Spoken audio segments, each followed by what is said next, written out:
I left my wife over a computer. Am I the a-hole? I 26M have been married to my wife Emma for 4 years. She was a social work major who I met in one of my gen ed classes. I explained to her I was a mechanical engineering major. She then asked if I could tutor her in math, and that's how we began dating. Afterwards I decided to get my master's in Japanese to help me gain more career opportunities. My wife thought it was a silly idea and said she wouldn't be funding it, so then we decided to keep our finances separate. It wasn't a big deal since I was still working anyways. I just had less free time. So she was making more than me during this time. It paid off and I recently landed a high-paying job, and with that came more stress due to me having to travel to Japan often. I've really been wanting to get into gaming, so I invested in computer parts costing around $1,500.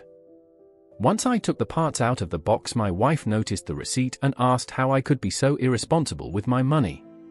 She assumed I still made the same amount, but when I told her that I make triple that amount, she began giving me the silent treatment. During this time I began to notice my things were going missing. I wanted to go fishing with some friends one time, and when I was looking for my rods she must have noticed and said she had given them to her uncle. I told her not to take my stuff without asking, but didn't mind too much because they were old. So I just bought some more. Another time I was about to go to the gym and I was looking for my pre-workout. I always keep 3 jars. I luckily had a can of Monster and that helped. I asked my wife when she got home from work and she said she gave them to her cousin. I asked her to reimburse me because they cost $50 a jar. She said I make enough to replace them and just ignored me for the rest of the day. One day when she thought I was asleep, she was talking to someone on the phone explaining how she's going to move my parents into our house. She hadn't explained this me. We only have 3 rooms. One is her office, one is my office game room, and the other is our bedroom. She told the person on the phone, who I assume is her sister, that she's going to give my gaming setup to her brother to make room and that I'll get over it eventually. So today I left work early to catch her in the middle of her plans. And when I walked in our apartment, her and her brother were then placing everything into a box. I asked what was going on, and my wife, whose face was pale, said she was cleaning when her brother came by. I asked him did he plan on taking my computer. Of course he denied. So I went in the room to get the iPad we share. And I looked through the texts on there, and it clearly shows my wife telling him when to pick it up and to deny that he had it. I told him to get out and asked her why does she think she's so entitled to my stuff. I have never yelled at her, and I guess this scared her because she began to cry.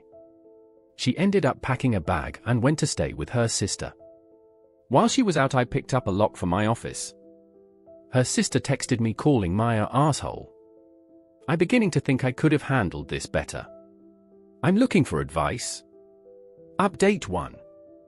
After about a week staying at her sister's house, Emma called me and asked if we could meet up. I agreed and we met at a park. She apologized for everything and said she thought she was doing what was best for everybody. I asked what if I just gave her expensive makeup to my sister. She admitted that she would be upset. I then asked why did she think it would be any different for me. She didn't have a reason, and her sister told her how unfair she was being to me. We decided to give it another chance and she moved back in. It was going good until she started moving her things into my office. I asked her what she was doing and she explained how she needed the room for her parents. I told her no, and that's not happening. I grabbed her things and placed them back into her office. I told her that they could move in, but my space has to remain untouched. On top of that, we need to determine how bills are going to be paid because... She called me a selfish jerk and then ran back to her sister's. I guess her sister told her she was being inconsiderate once again. And apparently they got into an argument because the sister refuses to take their parents in and said she's tired of hearing about her problems. I agree with her. Her sister has 4 kids. Her sister called and told me everything and said that Emma went to her parents' house. I tried to call her, but she ignored my phone calls for 2 weeks. I decided I couldn't live like this, so I filed for divorce and handed to her at her parents' house. She called and begged me to forgive her. I told her I'm not sure if I can. She refused to sign it until we go to counseling. I refused and said she had 2 weeks to suggest that. So now I live alone. She still refuses to sign the papers, but that doesn't stop the divorce, it just makes it harder. Update 2. So Emma was cheating on me. LOL, joking, did I get you? So Emma was cheating on me. Oh. She actually did. The rods and pre-workout didn't go to her family, it went to her affair partner. I found this out when her parents invited me over to their house. When I got there, Emma looked sick, like she hadn't eaten for days. Her parents asked why I kicked her out and that me neglecting her is taking a toll on her mental health. Emma sat there silently crying. I explained that I never kicked her out, and Emma refused to talk to me for weeks before I sent the divorce papers.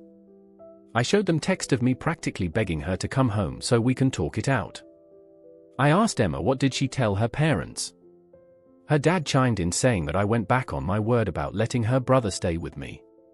I asked what were they talking about, and the reason we got into an argument is because they were supposed to move in. Emma ran to her room before she could be questioned. Her parents explained that they were happy with their home and had no plans to leave. I then showed them the text from her sister, Mary, explaining how Emma was mad at her because she couldn't take her parents in. They were confused, I was confused. So her parents called Mary to have her explain. Her brother, Jake, was also there. Emma just explained everything. Emma was cheating on me, Jake caught her and kinda blackmailed her. So he was a freshman in high school and we live in a better district where basketball recruiting is more likely to happen. Emma thought I would be more inclined to say yes if I thought it was her parents moving in.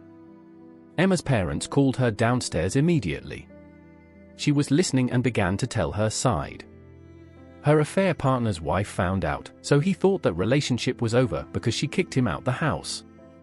He convinced Emma to quit her job because he got a job opportunity in a different state. But he was secretly meeting with his wife and they got back together. He hadn't put in his 2 weeks yet, so his life resumed normally. Emma, on the other hand, didn't even put in her 2 weeks and just stopped showing up, so she was fired. And when her AP told her it's over, she went into a depression and tried to call me so we can go to counseling. I told her it's over and asked that she sign the paperwork so this divorce can go smoothly. She begged for another chance, but I just left her crying. Her parents informed me later that night that Emma was in the hospital from an OD of pills. I just ignored it. Her dad is asking that I come visit to show I care. I texted back I don't care. I don't know what to do. The moment I found out about the affair, I fell out of love. But I feel cruel not going to visit her. That's where the story ends. Please consider subscribing to keep up to date on this post and other daily Reddit content.